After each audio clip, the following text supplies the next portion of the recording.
اور قرآن پڑھتے وقت جس کو گھبراہٹ ہو، قرآن پڑھتے وقت جس کو گھبراہٹ ہو، سمجھ جانا دو میں سے کوئی ایک چیز ہے،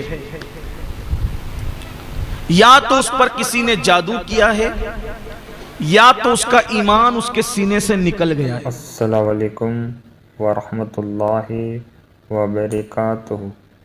ناظرین، امید کرتا ہوں آپ سب لوگ خیریت سے ہوں گے۔ آج ہم دیکھیں گے ایک خوبصورت سا ویڈیو، رمضان شریف کا ویڈیو۔ تو آئیے چلیے مل کے دیکھتے ہیں رمضان شریف کا ایک خوبصورت ویڈیو۔ حدیث پاک میں آتا ہے بہت سارے لوگ ایسے ہیں کہ جو قرآن پڑھتے ہیں مگر قرآن کے حروف ان پر لعنت کرتے ہیں۔ پوچھا گیا یا رسول اللہ صلی اللہ تعالی علیہ وآلہ وسلم، وہ کون لوگ ہیں کہ قرآن کے حروف جن پر لعنت کرتے ہیں؟ تو اللہ کے حبیب صلی اللہ علیہ وآلہ وسلم نے فرمایا، جو قرآن پڑھتے وقت قرآن مقدس کی آیتوں کا حق ادا نہیں کرتے، قرآن کے حروف ان پر لعنت کرتے ہیں۔ اس لیے قرآن پڑھا جائے۔ بلکہ آج تو آسانی یہ ہے کہ اگر ہمیں قرآن مقدس صحیح پڑھنا نہیں آتا تو ایک سے ایک خوبصورت آوازوں میں، اچھے قاریوں کی آوازوں میں قرآن مقدس کی تلاوت موجود ہے۔ آپ اس کے ذریعے سے قرآن سن سکتے ہیں اور سنتے سنتے آپ کا قرآن درست ہو سکتا ہے۔ الحمدللہ سنی دعوت اسلامی مالیگاؤں ہیرا اسلامک چینل پر بھی اب قرآن مقدس آ گیا ہے۔ ہمارے یہاں سنی دعوت اسلامی کے مبلغ جناب حضرت مولانا حافظ و قاری تجمل حسین رضوی صاحب کی آواز میں ہیرا اسلامک چینل پر قرآن مقدس آ گیا ہے۔ آپ الحمدللہ جا کر کے وہاں اگر روزانہ ایک پارے کی تلاوت سنیں گے تو روزانہ سنتے سنتے آپ کو قرآن مقدس پڑھنا بھی آ جائے گا اور آپ قرآن مقدس پڑھنا سیکھ بھی جائیں گے۔ یاد رکھیے کہ ہم قرآن خوانی میں قرآن کیوں پڑھواتے ہیں؟ گھر کا افتتاح کرتے ہیں، قرآن پڑھواتے ہیں۔ کسی کا انتقال ہوتا ہے، قرآن پڑھواتے ہیں۔ اسی طریقے سے کوئی مبارک موقع ہوتا ہے، قرآن پڑھواتے ہیں۔ وجہ کیا ہے؟ وجہ یہ ہے کہ ہمارا عقیدہ یہ ہے کہ جہاں قرآن پڑھا جاتا ہے وہاں اللہ کی رحمتوں کا نزول ہوتا ہے۔ تو آپ مجھے بتائیں کہ دوسروں کو بلا کر قرآن پڑھانے کی بجائے ہم کیوں نہیں روزانہ اپنے گھروں میں تلاوت کو فروغ دیں، تلاوت کو رواج دیں؟ اچھی طرح یاد رکھیے کہ کوئی کتاب کے پڑھنے کا وہ مقام نہیں ہے جو قرآن پڑھنے کا مقام ہے۔ میں اپنی جماعت کے ایک بہت بڑے بزرگ کے پاس گیا اور میں نے کہا حضرت مجھے کوئی نصیحت فرمائیں۔ تو آپ نے فرمایا سید صاحب آپ سے میری گزارش ہے کہ آپ اپنی قوم کو بھی یہ پیغام دیں اور آپ خود بھی اس پر عمل کریں کہ ہم نے سب کی کتاب پڑھی ہے لیکن ہم نے رب کی کتاب نہیں پڑھی ہے۔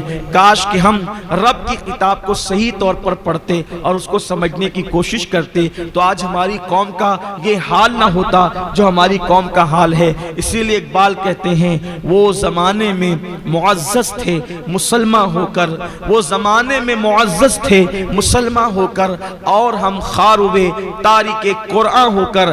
درس قرآن اگر ہم نے نہ بھلایا ہوتا یہ زمانہ نہ زمانے نے دکھایا ہوتا۔ بڑی معذرت کے ساتھ حالانکہ ہم نے اس پروگرام کی زیادہ تشہیر نہیں کی ہے لیکن ایک بات ضرور کہوں گا اور ایمان لگتی بات کہوں گا، اگر آج کی محفل یہ قوالی کی محفل ہوتی تو یہاں بیٹھنے کے لیے جگہ نہیں ہوتی۔ آج کی محفل تقریر کی محفل ہوتی تو یہاں بیٹھنے کے لیے جگہ نہیں ہوتی۔ لیکن کتنا افسوس ہے یہ محفل قرآن کی تلاوت کی محفل ہے تو یہاں پر وہ لوگ نہیں آئے ہیں جو سننے والے ہیں۔ یہاں پر اکثر پیرنٹس اور سرپرست لوگ حاضر ہیں۔ کتنا بڑا المیہ ہے کہ ہم قوالیہ سننے کے لیے تو ہزاروں کی تعداد میں جمع ہو سکتے ہیں، ہم تقریر سننے کے لیے تو ہزاروں کی بھیڑ اکٹھا کر سکتے ہیں، لیکن اللہ کا کلام سننے کے لیے ہم جمع نہیں ہو سکتے۔ جج صاحبان آ گئے ہیں، یا میں ایک بات آپ سے کہنا چاہتا ہوں، دیکھو قرآن جب بھی پڑھا جائے گا دل کو سکون ملے گا، یہ قرآن کی خصوصیت ہے۔ اور قرآن پڑھتے وقت جس کو گھبراہٹ ہو، قرآن پڑھتے وقت جس کو گھبراہٹ ہو، سمجھ جانا دو میں سے کوئی ایک چیز ہے، یا تو اس پر کسی نے جادو کیا ہے یا تو اس کا ایمان اس کے سینے سے نکل گیا ہے۔ اگر اس پر جادو نہیں ہے اور اس کا ایمان موجود ہے تو اس کو قرآن پڑھتے وقت ایسا لگے گا کہ اور پڑھ اور پڑھ اور پڑھ. وجہ یہ ہے، بہت خوبصورت وجہ ہے، اس کو دل کے کان سے سن لے. بہت خوبصورت وجہ ہے. دیکھو، جب کوئی شخص پردیس جاتا ہے، وطن سے باہر جاتا ہے، ابھی تو دنیا سمٹ گئی اور مٹھی میں ہو گئی ہے دنیا، تو کہیں آنے جانے کی اب اتنی اہمیت نہیں رہ گئی ہے. پہلے جب کوئی بندہ وطن سے پردیس جاتا تھا تو پردیس جب بندہ جاتا تھا تو اس کے وطن سے خط جاتا تھا، اس کے گھر سے خط جاتا تھا.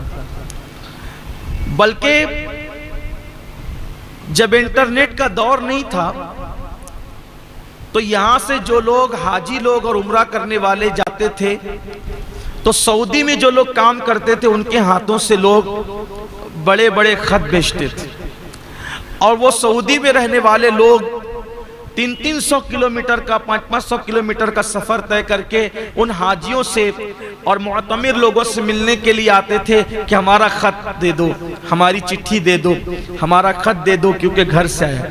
اور جب وہ خط آتا تھا تو اتنی خوشی ہوتی تھی، ایسا لگتا تھا کہ جیسے ہم اپنے کسی بچھڑے ہوئے سے مل گئے.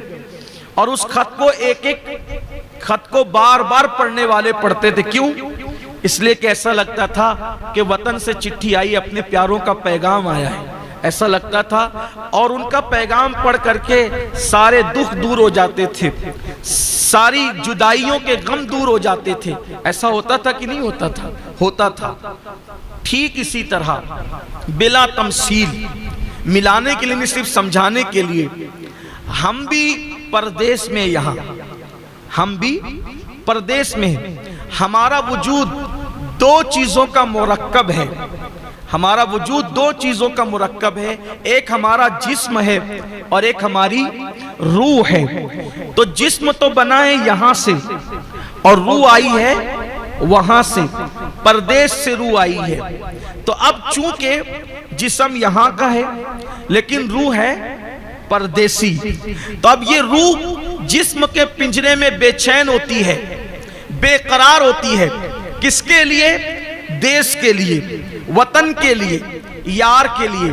جہاں سے آئی ہے اس کے لیے پھڑپھڑاتی ہے، بے چین ہوتی ہے، بے قرار ہوتی ہے. تو اب ایسے میں آدمی بے چین اور بے قرار ہوتا ہے. روح بے چین ہوتی ہے تو انسان بے قرار ہوتا ہے. آنکھوں کی کوئی حیثیت نہیں، ہاتھوں کی کوئی حیثیت نہیں، پیروں کی کوئی حیثیت نہیں، جسم کی کوئی حیثیت نہیں. یہ پنجرا ہے، پنجرا، اور اس میں اصل وہ پرندہ ہے جسے روح کہتے ہیں.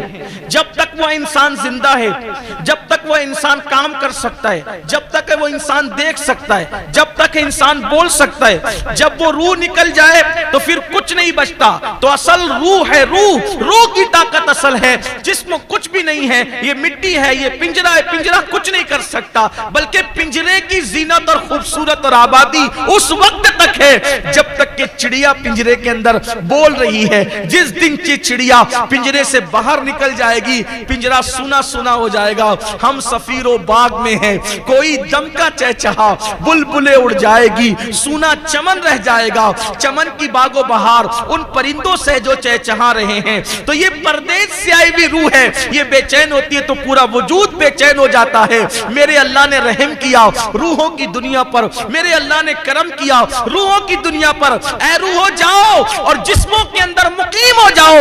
روحوں نے کہا ہوگا مولا تیرے دیدار کے بغیر، تیرے جلووں کے بغیر ہم کیسے رہ سکیں گے؟ تو یار نے کہا میں نہ صحیح، میں اپنی طرف سے تمہیں چٹھی بھیجوں گا، اپنی طرف سے میں پیغام بھیجوں گا، اپنی طرف سے خط بھیجوں گا. تو یار نہ صحیح، یار کا فرمان پڑھتے رہنا اور دلوں کو چین اور سکون عطا کرتے رہنا. تو جب تلاوت قرآن کی جاتی ہے تو روحوں کو سکون ملتا ہے. روح کہتی ہے یار کی چٹھی آئی ہے، یار کا پیغام آیا ہے، یار کا فرمان آیا ہے. اسی لیے انسان کے دلوں کو سکون ملتا ہے. مرنے والے کے سرانے سورہ یاسین کیوں پڑھتے ہیں؟ اس لیے اس کی بہت سی حکمتوں میں سے ایک حکمت یہ بھی ہے، اے پھڑپھڑانے والی روح اب اٹک مت، اس لیے کہ تو اپنے دیس کی طرف جا رہی. پردیس سے دیس تو وہ جلدی سے آسانی کے ساتھ پورے شوق سے نکلتی ہے کہ وہاں جب تلاوت قرآن ہوتے. کیوں؟ جب یار کا پیغام اتنا خوبصورت ہے تو یار کے حسن کا عالم کیا ہوگا. تو اسی دیدار کے شوق میں روح نکلتی ہے. اس لیے قرآن پڑھیے اور خوب پڑھیے. بلکہ آپ سب سے کہتا ہوں اس وقت تک مت سوئیے جب تک کہ کم سے کم قرآن کی ایک رکوع نہیں پڑھ لیتے. آج سے سبحان اللہ سبحان اللہ ماشاء اللہ سبحان اللہ. کیا خوبصورت بیانہ سنا ہم نے. اللہ ہم سب کو رمضان شریف میں نیک عمل کرنے کی توفیق عطا فرمائے. اللہ تعالی ہم سب کو رمضان شریف میں روزہ رکھنے کی توفیق عطا فرمائے. اللہ تعالی ہم سب کو رمضان شریف میں رات میں جاگ جاگ کر عبادت کرنے کی توفیق عطا فرمائے. جو پریشان حال ہے اللہ ان کی پریشانی کو دور عطا کرے. جو بیمار ہے اللہ ان کو بیماری کی شفا عطا کرے. اللہ تمام مسلمان کی من کی ظاہر تمناؤں کو پوری عطا کرے. ہم اللہ تعالیٰ سے یہ دعا کرتے ہیں اللہ تعالیٰ تمام مسلمان کو جنت فردوس میں اعلیٰ سے اعلیٰ مقام عطا کرے. ایسے ہی اسلامک ریئیکشن ویڈیو دیکھنے کے لیے ہمارے ساتھ جڑے رہیے اسلامک اسٹیٹس چینل پر. انشاءاللہ ملتے ہیں ایسے ہی ایک نئے ریئیکشن ویڈیو میں.